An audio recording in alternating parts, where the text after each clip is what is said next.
Good morning. Please join me in standing for the Pledge of Allegiance.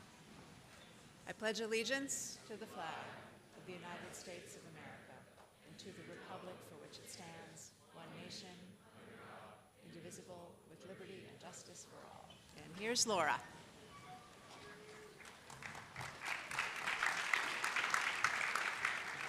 Good morning.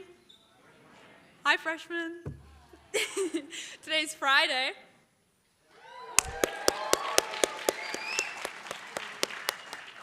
March 29th, and it's a green day. You may have noticed some green compost buckets in the library. A reminder for students to please use the compost buckets for uneaten food in order to reduce discarded food waste. Thank you for your help. Don't forget, if you're interested in being part of the Vermont Tobacco Control Youth Leadership Council, please see Miss Gary in the Tinker House. This opportunity is open to any Vermont youth entering grades 6 to 12 in the fall who have an interest in public health and wellness, youth leadership, and using their voice to create positive change in their schools and communities. Council members receive a $1,400 stipend to work alongside the Vermont Department of Health staff to envision and run the annual Youth Leadership Summit and annual State House Rally. See Miss Gary today. Happy birthday today to Connor Decker and Cynthia Wang. Happy birthday on Saturday to Hayden Hill Barnes and Jay Krause. And on Sunday to Siri Dunn, Riley Matthews, and Lillian O'Malley. Happy birthday.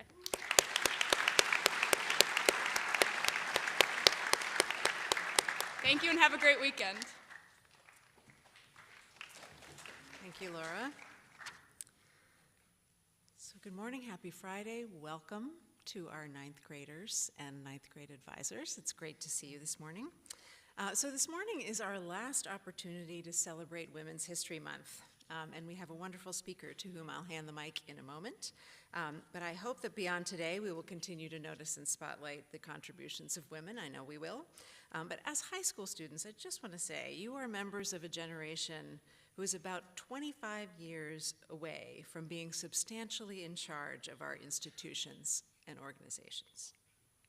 If we're going to be sure that your generation knows how critical gender diversity and equality are in all realms of life, we have to start now. You need to know that boards and leadership teams are demonstrably more successful when they have high standards of gender equality. There's a strong correlation between a country's levels of political and social unrest and its equal or unequal treatment of women and LGBTQ citizens. So there are a lot of serious issues to grapple with in the world right now, and I hope you're learning that all genders will be required to face those issues effectively. Recognizing and reclaiming women's history isn't the work of a month, but the month is a means to an end we all want to see, and we owe it to you to celebrate that as long as we need to. Finally, I want to remark on the fact that you get to witness the power of strong women every day here at the Academy because we have so many brilliant, compassionate, dedicated women working at St. Johnsbury Academy and in positions of leadership. We still have work to do, but we're not lacking women leaders. So I'm thrilled to introduce one of them this morning to talk about one of our famous alumni. Please welcome Science Department Chair Aaliyah Desjardins.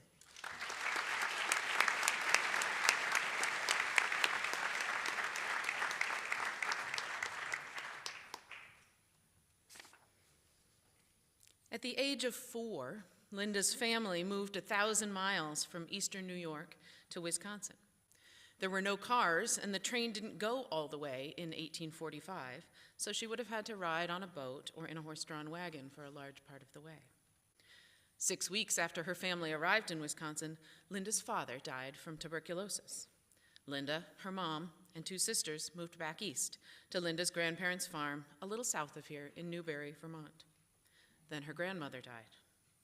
Then her mother also contracted tuberculosis, and little Linda served as nurse until her mother finally also died when Linda was 13.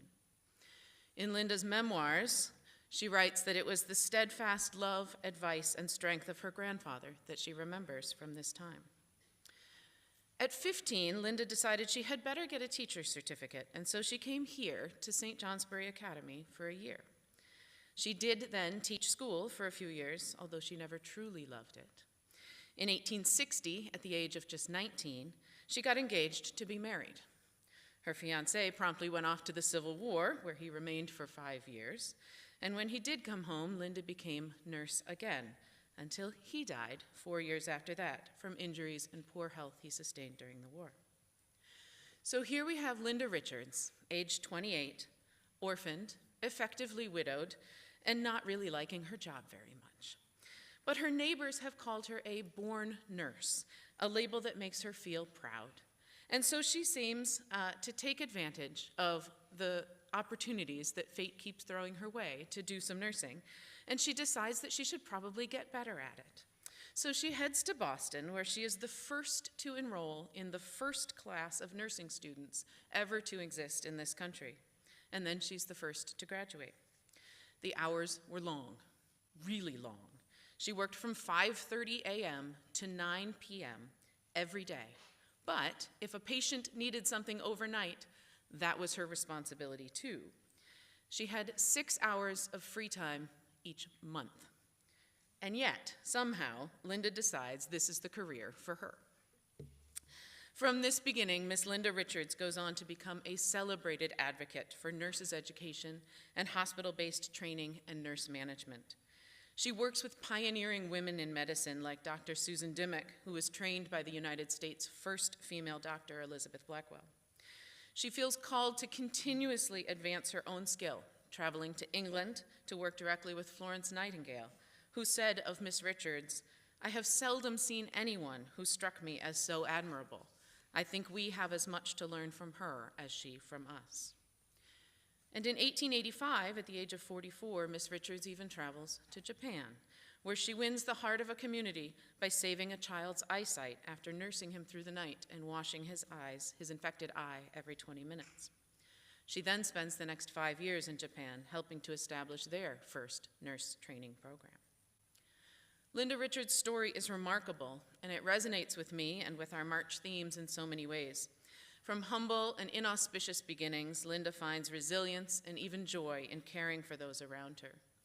In a time when nursing was often little more than housekeeping, and compassion for patients was written off as an overly feminine approach, she advocated for clean uniforms, careful observation, and coordination with doctors and hospital managers. And, winning my scientist's data-loving heart, she invents the idea of individualized patient records.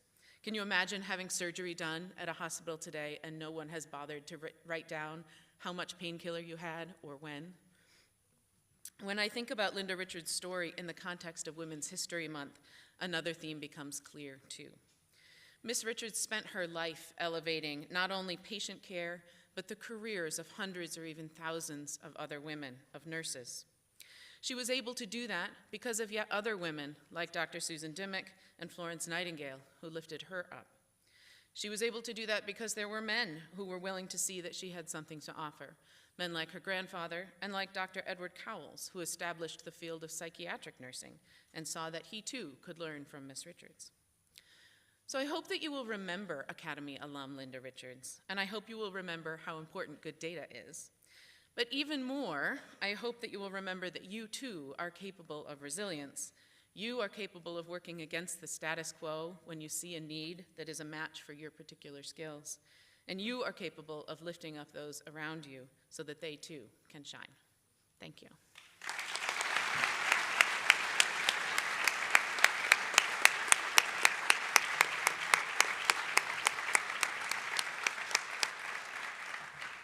Thank you so much, Dr. Desjardins. I can't think of a better way to end Women's History Month. Thank you so much. All right, for the last time in a while, I am going to, I'm going to dismiss the faculty and then I'm going to dismiss the 9th graders first. So have a great day, everybody, and a great weekend. Faculty.